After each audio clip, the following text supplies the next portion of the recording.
All right, so now I want to move into this concept of doubling the price and closing more clients. All right, Cunctation. If you're just not tuning in, check out myconfidencescore.com to measure your confidence. All right. If you want to work one-on-one, tap in moreconfidencemoremoney.com.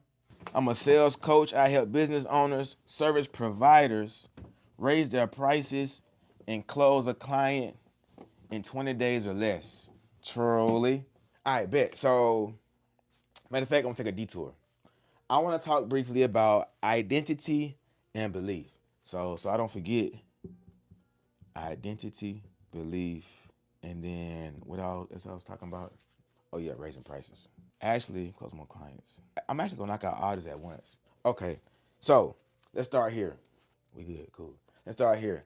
Closing more clients, raising prices, identity, and belief. First things first. The identity you have now is not the identity that you want to align with.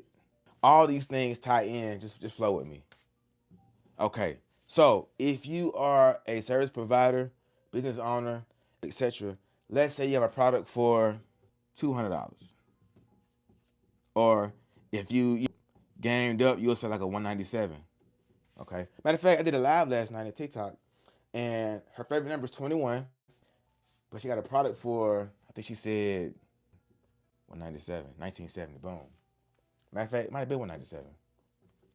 And I was like, okay, your favorite number is 21. Just go ahead and do something for 2100. Now, we want to charge more, but this is the identity that we have. So it's not that we can't charge more, it's just that we're aligned with the wrong identity. Now, the way to really break this down is what you want to do is go inside chat. You're going to say chat, GPT, and then plug in this prompt and say, what must be true of the identity I have now to give me the aligned identity at this higher price point? It's going to list all the services and products that you've been discussing and make it really sticky to understand how to pull this off. In my case, with my clothing brand, my shirts were selling for $20 to $50. And I was like, that was the identity that I had for 10 years. And something happened where I'm like, man, I'm making 30 an hour at this job. It's cool. But if I'm making 30 an hour, there's no need to sell my shirt for $50. I'm going for 100. It took me 10 years of the identity I had at the moment to get with the identity that I wanted to align with. 10 years. I don't want it to take 10 years for y'all. I want y'all to already get here, but part of getting here is knowing what it looks like for you and what that difference is. Now, for me, the brand that I had then for 10 years and the difference here was environment. In the right environment, I could sell my $20 to $50 t-shirt for $100, and they were selling fast. In this environment, it was selling slow, right? We're gonna say in the hood, right? $20 hollers, just fast money, just to feed myself, right? But in this environment, they're selling fast. What's something else that changed between then and the previous belief, right? And then we're gonna say sense of urgency, and then like I'm talking about right now, identity. So it's like I felt like my competency was tied to my identity, and it wasn't that it was about the 10 years to equal the authority to sell it for 100. It's the fact that I didn't have the right vision and outlook for my brand. So if I had the right vision and outlook for my brand, it would have been easy to charge $100. So in your personal business, if you're struggling to go from the identity you have now, which is a $197 product, and you want to align with the identity of a $2,100 product, or even just $1,000, right? You got to do the deep work and understand what's your vision and outlook for that product. If it's just for a quick flip, hey man, the cheap side gonna sound like something you want to do. But if it's to provide value and help people and create an ecosystem of valuable products, the high road is the fly road. Cool, covered that. Now let's talk on belief briefly, and then I do some Q&A. Now, most times, absolutely right. We can't think that because I like something that my product should be made for only my video. Yeah. Cool.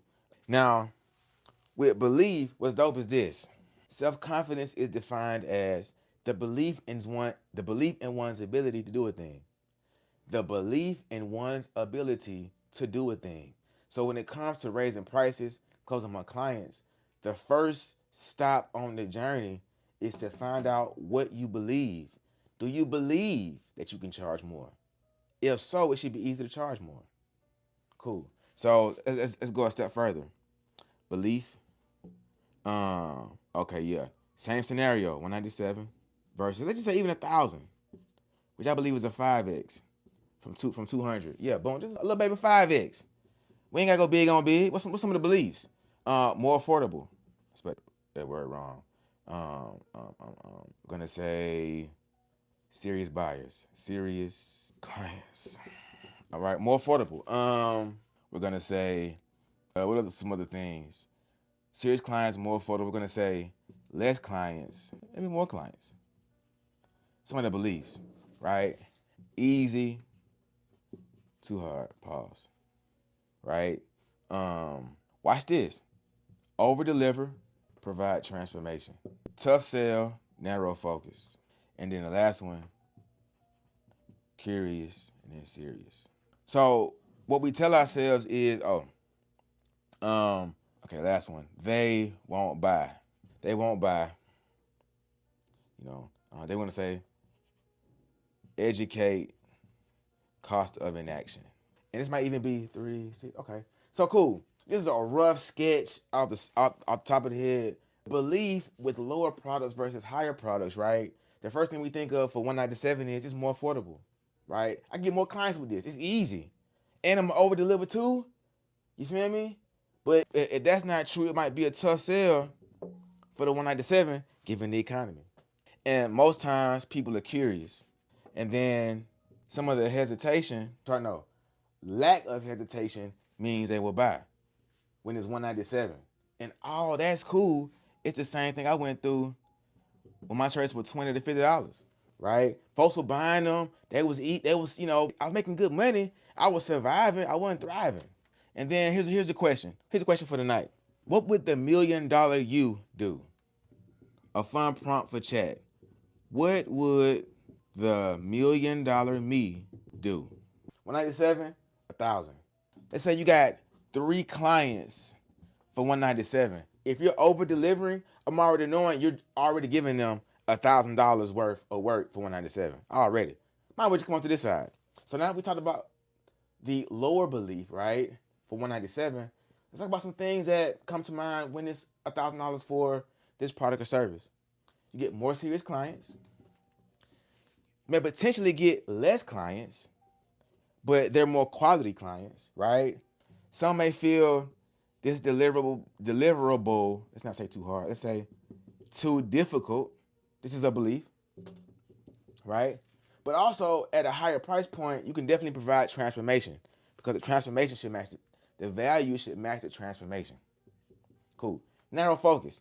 I'm good at this one thing. I'm charging you a lot because I specialize in this thing compared to 197 where it's probably an info product, you know what I'm saying?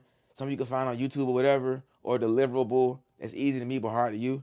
But it's a freebie that I turn into a product that I want to sell, Now, serious. This price point gives you, I already said it already. It gives you a different quality, different caliber of clients. We'll say different caliber. Okay, cool. Now, when it comes to a 197, it's either a they will buy or they won't buy. They will. But when it's $1,000, right, we educate them on the cost of inaction. Okay, cool. Yeah, it was 197. That was cool. I was giving value, but now I want to up it and deliver even more value, provide a more significant and unique transformation. I tell you what, if you're not ready to part ways with $1,000 today to better your business, better your personal life, I like to educate you on the cost of not doing the thing, right? The cost of inaction. And most times, if you run through the cost of inaction, it's way more costly than what you're charging. Cool. And then once you get this going, you're thriving. When I was selling my shirt for $20, $50, I was surviving off this money. I wasn't really thriving the way I wanted to be. But now that I'm on this side, I'm thriving. I mean, yeah, it might be a little struggle, but nothing to the degree of the lower product. Truly.